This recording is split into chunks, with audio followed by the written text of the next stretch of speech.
What's up, guys? Winter Kills here, and welcome back to a feature match. That's right, another post-commentary feature match. It has been a quick minute since we've had a feature match on this channel from my locals, and now that our locals have sort of been revamped and we're kind of changing the way we're doing things around there, we now have a specific table that's going to be designated for feature matches. And this is the table, the designated table. I think it's going to be moving its position in the room because kind of had to move the camera around to get the right lighting, because on the other side of this table there was a huge glare, so I had to move the table. So once the table is specifically placed where it needs to be, we'll have our own feature match table going on there, and we put some product in the back like cases and sleeves and stuff like that. And also we're going to be selling singles in the back. First time our store is going to be doing that in a long time. I can't remember the last time our store has sold singles, but going to be doing that again. So very, very excited for what's going to be happening at our card shop in the near future. So you'll see we have Kozmo versus Blue-Eyes. And phase there is tagging on that Spirit Dragon for the Azure Eyes. Standby phase to go for the Blue-Eyes out of grave. Get that free special summon. Trading in that Blue-Eyes, we saw a strong first turn play with the Melody, discarding the White Stone, adding 3 different Blue-Eyes cards from his deck to his hand. Very, very strong first turn play. However, on the Kozmo side of things, not looking too strong. A Farm Girl, which we know could tag out for a Dart Shore or something that is waiting in the wakes in his hand, or a Dark Lady perhaps. And then we have 3 setback, which could be anything like Cosmojo, Anti-Spell, or Vanity's Emptiness. I know he plays variation of those 3 cards. Alternative and Valor synchroing into Spirit Dragon. Could be a set strike. I think he may play strike. I'm not sure how many copies though. So he's got Spirit, Azure, and the Blue-Eyes. End phase Twin Twisting, discarding another Farm Girl. You can see how not great his first turn is. The Vanity's Emptiness. I think both players are playing Vanity's Emptiness in their builds. See Allure of Darkness. Now his build is very, very heavy on the draw power. I think his build is playing the double Allure, and I think he's playing 2 or 3 copies of Pot of Desires. I'm not sure if he's playing 3. I think he's playing 2. I'm almost positive on that. And he always says any game that he activates that card, he does not lose that game. And so far, from what I've seen playing against him and him playing against other people, it's held true for so far.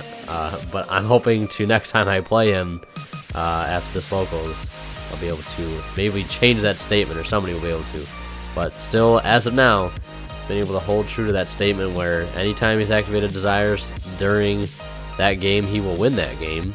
And I believe the Blue-Eyes player is also playing 1 Desires in his deck as well. I think 1 copy or 2 copies, I'm not really sure. And you'll see he goes into Moonlight off the Spirit, gonna mill 3 off Dante. Not some of the best mills. I'm not sure what his Call the Haunted count is in the main deck. Could be a good setup for Call the Haunted. There's 1 Call the Haunted going for Slip Rider. Slip Rider popping Call the Haunted. Very, very unique and interesting combo there. Let's see. Call the Haunted is actually going to destroy Slip Rider. Gonna special summon out Strawman.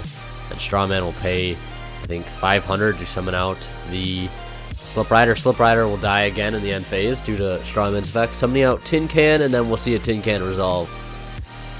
And as we can see in the Blue-Eyes player's hand, I believe he has Soul Charge. That is going to come in very, very clutch. No way to really negate anything. Of course, Dark Eclipser will only be able to negate traps. He's going to end phase, summon out that Dark Destroyer, popping the Azure Eyes, and that set card, he wanted to set it. The end phase came around too quick. It was an anti-spell, so he wasn't going to be able to send that there. A little bit of misplay on his part. But he's going to end up, I believe, scooping anyways. Just because he wasn't able to set that card. Kind of a stupid mistake. But those happen to the best of us. Another way, like we were saying, I think in the actual at the tournament, he was saying like, you know, this is legit. We're recording this. This is the feature match table. We're not letting these takebacks happen. We'll see you getting the revenge there. Turn 1 with a flipped up anti-spell. Gonna chain the Twin Twister. And he's gonna chain his Twin Twister in response.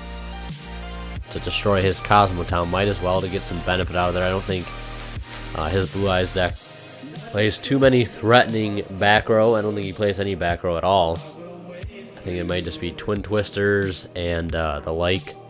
Of course, you do have protection cards in the way of Gospel of Revival or Return of the Dragon Lords, banishing from grave.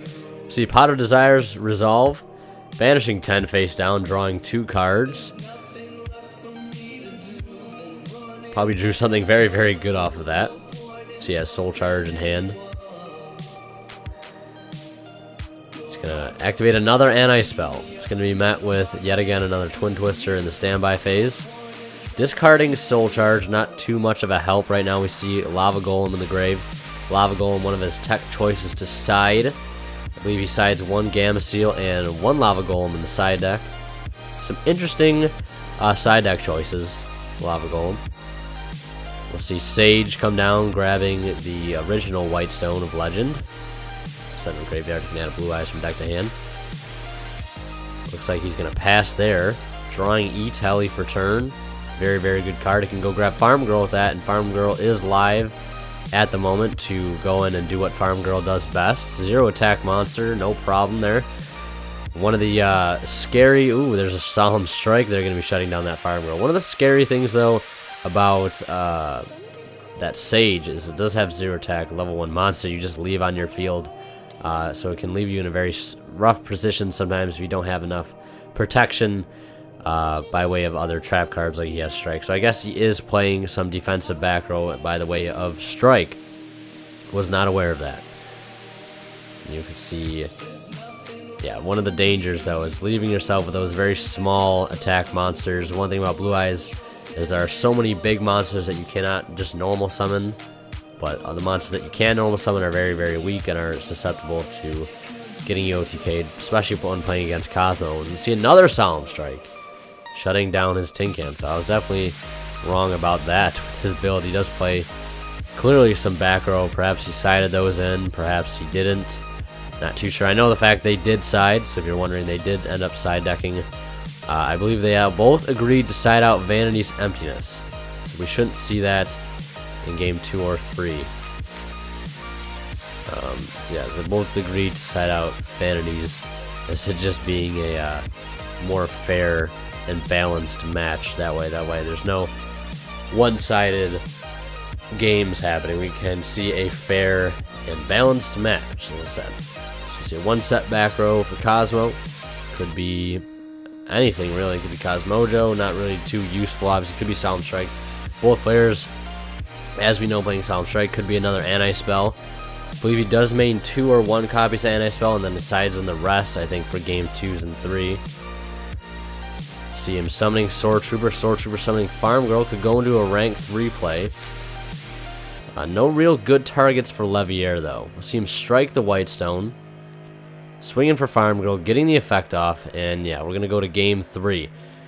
That strike there coming in clutch. I don't think it would have mattered if he would have striked it or not. Didn't really need to if he had game right there anyways. But regardless, still sealing the deal anyways. We'll see, I believe that was Sword Trooper coming out, tagging out for Dart Destroyer popping itself, and going to end up summoning out Strawman off of that Dart Destroyer, and then Strawman reviving the Dart Destroyer, hoping to get another Dart Destroyer in the end phase. Getting another Dart Destroyer effect in the end phase to summon. Then we'll see Kozmo Town on in the field over there, so he could grab that back next turn if he would have had some other plays made early in the turn. He could have grabbed back. I think he might have grabbed back Sword Trooper with that Kozmo Town, so very, very productive turn. See the Blue-Eyes Spinner with Soul Charge in his hand. So we can already tell it's going to be a decent turn depending on what else he has. Rolling for what card will go to his hand would be Dart Destroyer, while Wicked Witch and Dark Eclipser get sent to the graveyard. I think one of his new favorite cards in the deck has definitely become Wicked Witch. The fact that you can just sit on it and stop OTKs and prevent just yourself from dying is just a very, very good card. And he does really like it. I think he's playing 2 or 3 copies of Wicked Witch. Really, really enjoying it. Setting 2 cards in the classic T set. Seen resolve another Tin Can. Getting Cosmojo while Dart Destroyer and Sword Trooper gets sent to the grave. Twin Twister going to remain set, not going to chain it, doesn't want to hit that Kozmo down, it's only help him gain advantage in this matchup right now where it's already downhill, and that's going to be it. Not really too much the Blue-Eyes player can do with Soul Charge. Obviously would have been nice had he had other plays to go along with that. We know Soul Charge being one of the heavy win conditions for Blue-Eyes, just being able to bring out powerful monsters for free. But yeah, so that was a feature match, I believe, round 2 or 3. I think that was round 3. I think we only ended up playing 3 rounds. We didn't have that many people there, but it was better than our usual tournaments. We had like 6 or 8 people there, so round 3 for feature matches. Hope you guys enjoyed. If you did, please leave a like. It would be greatly appreciated. And as always, guys, Winner Kills signing out. We'll see you in the next one.